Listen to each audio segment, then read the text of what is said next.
ভরা মৌসুমেও অস্থির দেশের চালের বাজার। এক মাসের ব্যবধানে কেজিতে দাম বেড়েছে ১০ থেকে ১২ টাকা। এর জন্য মিলার আর কর্পোরেট ব্যবসায়ীদের সিন্ডিকেটকে দুষছেন পাইকাররা। বাণিজ্য উপদেষ্টা বলছেন, সরকারের কাছে আলাদিনের চেরাগ নেই যে ঘষা দিলেই দাম কমবে। সুফল পেতে বিভিন্ন দেশ থেকে চাল আমদানি ও শুল্ক ছাড় দেওয়া হয়েছে। তিনি জানান, অনিয়মের কারণে টিসিবির ৩৭ লাখ কার্ড বাতিল করা হয়েছে। রিপোর্ট মাহবুব কবির চপলের। আবারও শুরু হয়েছে চাল নিয়ে চালবাজি। আমনের পর্যাপ্ত চাল মজুদ থাকলেও লাফিয়ে লাফিয়ে বাড়ছে দাম। চিকন চালের দাম বেড়েছে কেজিতে ১২ টাকা পর্যন্ত। এর জন্য সেই পুরনো সিন্ডিকেটকেই দায়ী করছেন বিক্রেতারা। মাসের ব্যবধানে প্রতি কেজিতে বাড়ছে আপনার কোনো চাল 10 টাকা থেকে 12 টাকা। মিনিকেটের দামটাই সবচেয়ে বেশি বাড়ছে। টাকা দিলে মালের অভাব নেই, দাম যখনই আমরা কিনতে যাই দাম বাড়তি।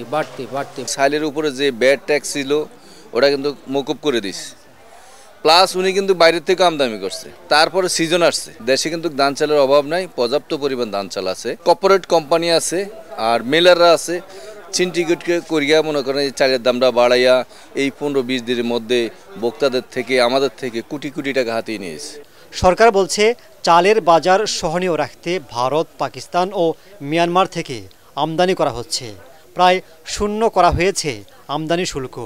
তারপরও কেন দাম বাড়ছে তা পর্যালোচনা করা হচ্ছে। এর জন্য ধৈর্য ধরার আহ্বান জানান বাণিজ্য উপদেষ্টা। আমার কাছে মনে হচ্ছে সময়টা সাময়িক। আপনি তো মানে কোনো আলাদিনের চেরাগ নেই যেটা দিয়ে আপনি যে সুইচ দিলেন কালকেই মার্কেটটা ঠিক হয়ে যাবে। যে ব্যত্যয়টা চালের বাজারে দেখছি সেটাকে হ্যান্ডেল করার জন্য, অ্যাড্রেস করার জন্য আমরা আমদানিকে আরো বেশি উদার করেছি। কয়েক লক্ষ টন চাল সরাসরি আমদানি হচ্ছে, বার্মা থেকে হচ্ছে, পাকিস্তান থেকে হচ্ছে, ভারত থেকে হচ্ছে।